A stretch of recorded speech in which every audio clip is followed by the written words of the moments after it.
Bonjour à tous et bienvenue dans cette nouvelle vidéo. Cette nouvelle vidéo est un petit peu en réaction avec un commentaire que j'ai lu et qui était vraiment loin. C'est-à-dire quoi? C'est-à-dire que c'est une personne qui disait que de toute façon, les pervers narcissiques, il n'y en avait pas tellement, que nous étions tous un peu pervers narcissiques ou un peu pervers ou un peu narcissiques.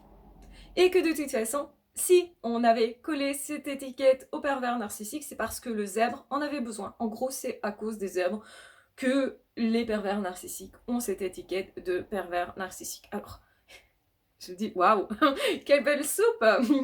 Et donc, en fait, oui, je sais, je suis HP. Oui, j'ai parlé des pervers narcissiques et des hauts potentiels parce que c'était deux sujets non exploités, non expliqués.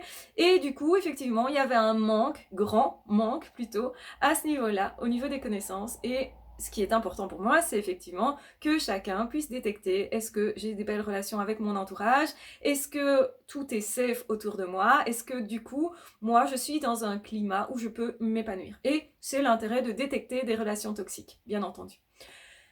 Je rappelle quand même que dans notre monde, on définit absolument tout. On a effectivement posé des étiquettes, entre guillemets. Les scientifiques ont posé des étiquettes sur tout ce qui était la nature, les animaux, les maladies physiques, et effectivement, on fait ça aussi pour les maladies psychiatriques. Pourquoi? Pour que, entre experts, ou non d'ailleurs, on utilise les mêmes termes pour définir la même chose, c'est même la base de la communication. Mais les zèbres n'ont rien à voir là-dedans, puisque eux n'ont pas forcément besoin d'étiquettes, ce sont même les premiers à retirer les étiquettes, puisque en fait, ils adorent effectivement avoir des repères, parce qu'on a tous besoin de repères pour se diriger. C'est même comme ça, effectivement, qu'on arrive à se faire une représentation du monde, qui n'est pas le monde, qui est une représentation. Et qu'en fait, c'est comme ça aussi qu'on arrive à savoir ce qu'on veut, ce qu'on ne veut pas, où on veut aller, comment organiser sa vie, comment on fonctionne, et ce qui est le mieux pour nous, du coup, en fonction de cela, de notre fonctionnement. Et donc du coup, dire que les zèbres interviennent dans le fait qu'on a posé l'étiquette de pervers narcissique, alors le terme zèbre n'existait pas en fait avant le terme pervers narcissique. Du tout. C'est quelque chose d'assez récent, que l'on parle plus des hauts potentiels notamment, parce que avant on n'étudiait pas ça avec autant de précision, d'où l'intérêt d'ailleurs de faire une chaîne qui parle de ces sujets-là, c'est ce que j'ai fait. Et donc ça n'a rien à voir avec le fait que je sois HP, parce que évidemment, en plus, voilà.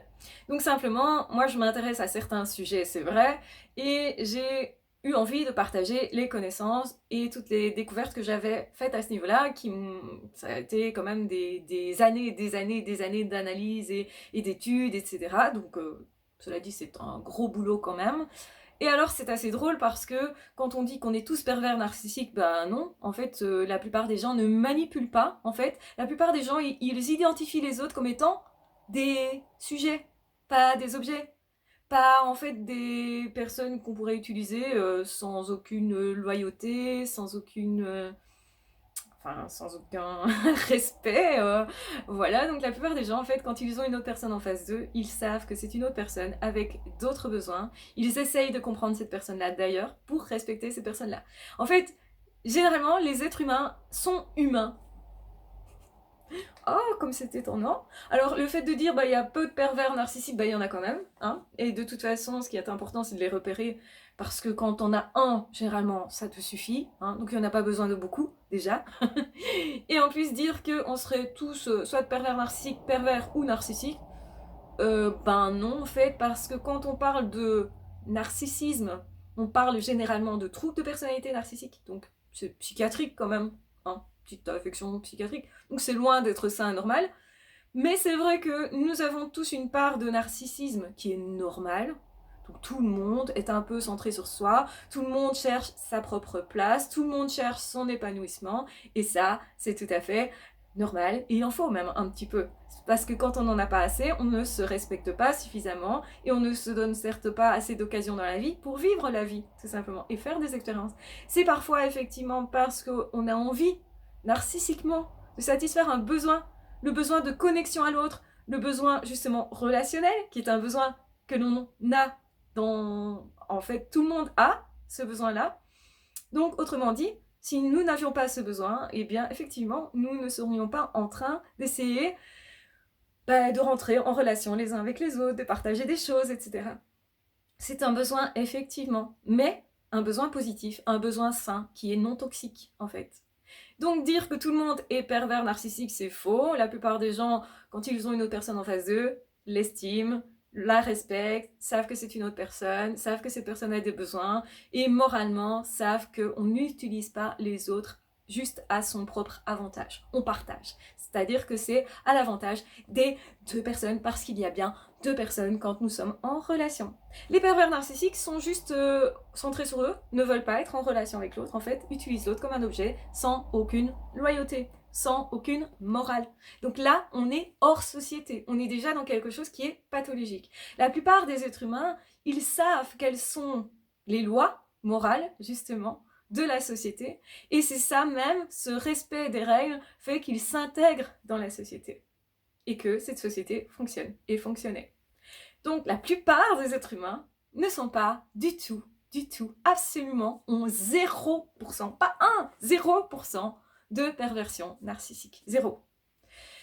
La plupart des êtres humains ne sont pas non plus dans la perversion. Alors la perversion c'est quoi maintenant? Parce que quand on parle de pervers narcissique, on met le mot pervers par rapport à la perversion du lien et de la relation, non de la personne.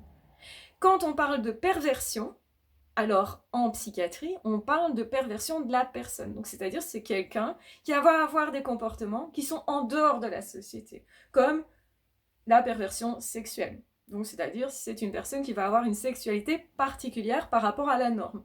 C'est ça que ça veut dire. Et la plupart des êtres humains, vous savez quoi? Ben non, ils respectent les normes sociales. Ils s'adaptent aux normes sociales. Et du coup, eh ben, ils ne sont pas dans la perversion. Donc non, la plupart des gens ont 0% de perversion. Et s'il y en avait un ou deux, genre, ben voilà, vous avez une sexualité particulière parce que vous aimez les oreilles de votre partenaire, que vous considérez que c'est sexuel, pourquoi pas? Mais ça n'est pas pour autant quelque chose de pathologique. Donc la perversion, elle n'est pas toujours pathologique, étant donné le faible degré. Donc ça, c'est chez la plupart des personnes. En ce qui concerne le narcissisme, est-ce que nous sommes tous un peu narcissiques? Oui, et d'ailleurs il en faut pour avoir un équilibre, mais c'est une question d'équilibre entre mon narcissisme et celui de l'autre. Donc est-ce que je fais attention aux besoins de l'autre et à mes propres besoins? C'est une question d'équilibre. Donc oui, on a tous envie d'avoir une place dans ce monde, on a tous envie de partager avec les autres, on a même ce besoin de contact avec l'autre. Parce qu'en tant qu'être humain, eh ben oui, nous sommes humains. Et comme le dit le terme, eh ben, nous avons cette envie de nous connecter aux autres et même de respecter les autres. Généralement, on a ce qu'on appelle des neurones miroirs qui devraient fonctionner correctement. Chez la plupart des gens, ça fonctionne correctement.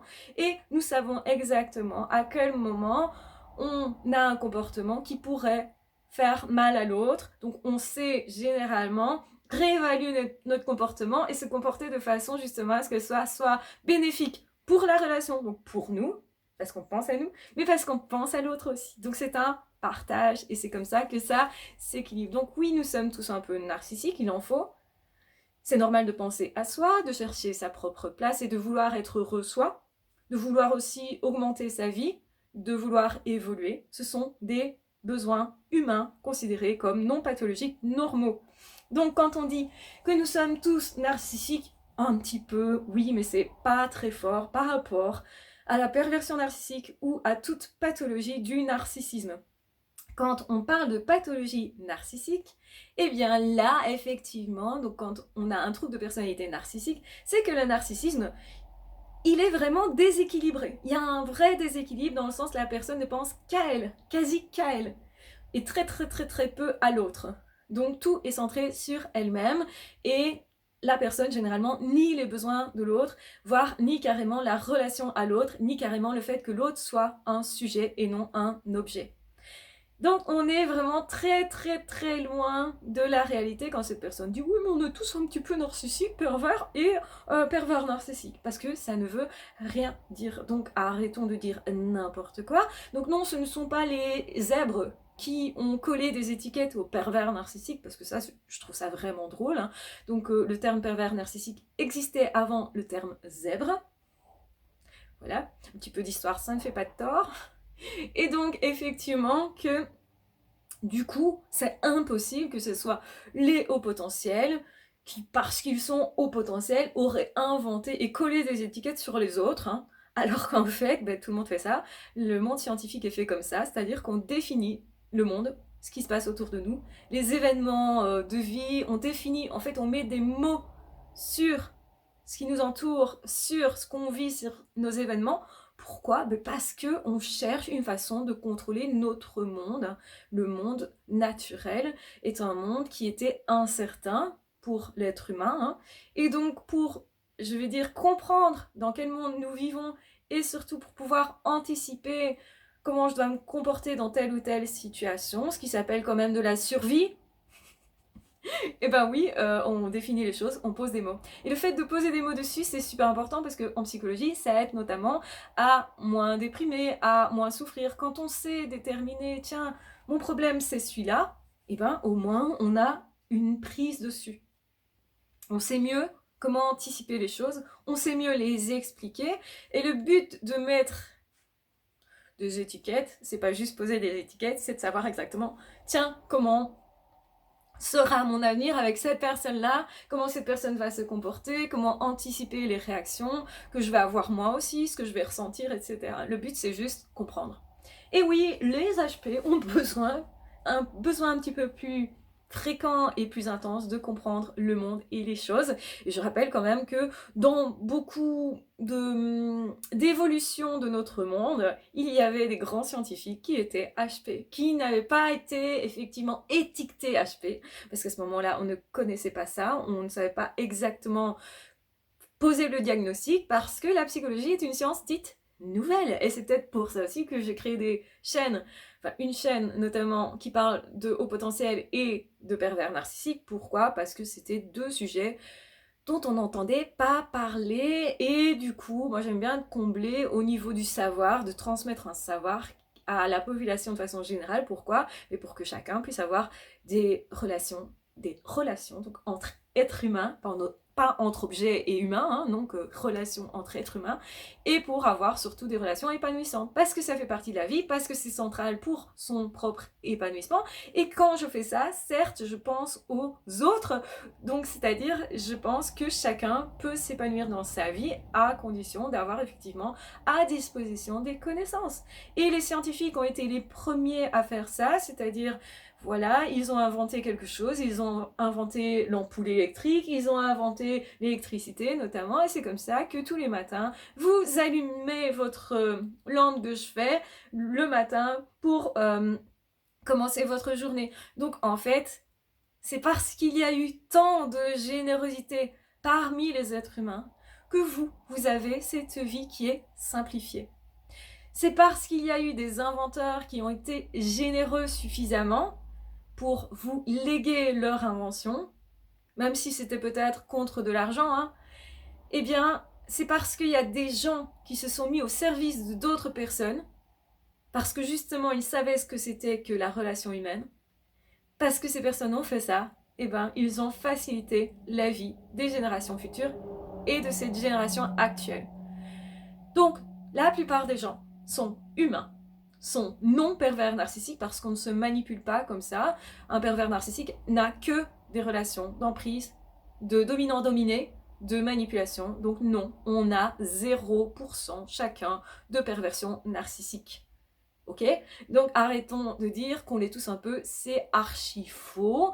Donc il faut savoir de quoi on parle, et quand on parle de perversion, ben non, la plupart des êtres humains respectent justement les conventions sociales, sont loyaux, ont une morale, ont justement envie de s'insérer socialement. C'est même un des plus gros moteurs, je pense, de l'humanité, c'est de vouloir absolument faire partie d'un groupe. Vous entendrez ça chez les adolescents, ah j'ai pas d'amis, j'ai pas de groupe à moi. Vous entendrez ça chez les musiciens, ah il faut qu'on fasse un groupe. Vous entendrez ça chez les personnes qui pratiquent n'importe quel art, le théâtre par exemple, il faut qu'on fasse un groupe. Vous entendrez ça chez les œuvres, effectivement, il faut qu'on fasse un groupe. Vous entendrez ça chez Bah, et les enfants qui disent ah non, c'est que les enfants, on va faire un groupe avec une cabane, et nous c'est le groupe Intel. Eh ben oui, on a tous besoin de faire partie d'une société et de regarder quelles règles on peut mettre en commun pour justement pouvoir communiquer correctement, utiliser les mêmes mots, les mêmes définitions et donc les mêmes étiquettes. Donc aller dire qu'un HP colle des étiquettes au PN, bah non, en fait, hein. C'est normal, quel que soit votre profil, d'essayer d'identifier les relations toxiques, de chercher à vous épanouir, à trouver votre place. Ça, c'est le lot de tout le monde et pas que des hauts potentiels. Mais c'est vrai que ça joue particulièrement chez les hauts potentiels parce qu'ils ont un profil particulier que j'ai voulu mettre en lumière. Et donc, effectivement, que bah, c'est une belle façon de retourner la situation que cette personne a mise en évidence dans ce commentaire. Parce que je ne vois pas en quoi c'est difficile et presque inhumain que de dire ah bah cette personne elle fonctionne plutôt comme ça ou cette personne fonctionne plutôt comme ça. Donc en réalité, on a besoin de définir notre monde, on a besoin d'essayer de définir les autres aussi. Et justement, c'est parce que on peut faire ça qu'on peut avancer les uns par rapport aux autres et savoir du coup se respecter davantage. Donc oui, c'est important de poser des étiquettes, mais quelque part, les HP sont les premiers, donc les R sont les premiers à décoller l'étiquette, justement, parce qu'ils ont davantage besoin de liberté, parce que justement, ils savent que on n'est pas qu'une étiquette, qu'on est infiniment plus et qu'on est surtout ce qu'on choisit d'être. Et comment on va évoluer nous correspondra à nous, et c'est un travail qui est personnel. Donc voilà, il est assez évident que nous ne sommes ni pervers narcissiques, même pas un tout petit peu, ni vraiment avec une pathologie narcissique, non, et ni vraiment non plus pervers. Donc tout ça est faux, et ce ne sont pas les zèbres qui ont collé des étiquettes parce qu'ils aiment les étiquettes aux pervers narcissiques. Voilà, je vous embrasse bien fort, je vous aime très fort, prenez bien soin de vous, et de toute façon on se retrouvera très vite dans d'autres audios ou dans d'autres vidéos. Ah, ciao, bye bye!